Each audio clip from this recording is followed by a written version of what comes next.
په خوار نصیب کې به مې څرنګه رڼا راشي،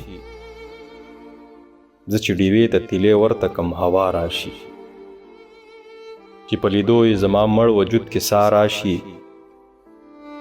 هغه ته ووایه چې خپل کلي ته بیا راشي. د خپل وطن بدامنۍ داسې خفه کړی یمه چې څوک په کړس خندا کوي ماله جړا راشي. که ستا دارو دي او که دي د دوکاندار پیسې، هر څه به وشي خو مورجانې چې تنخوا راشي.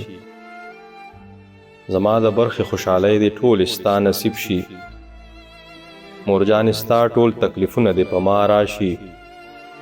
عاجزه زه یې د جنت سره تشبیه ورکوم، ذکر چې چرته هم زمونږ د پښتونخوا راشي.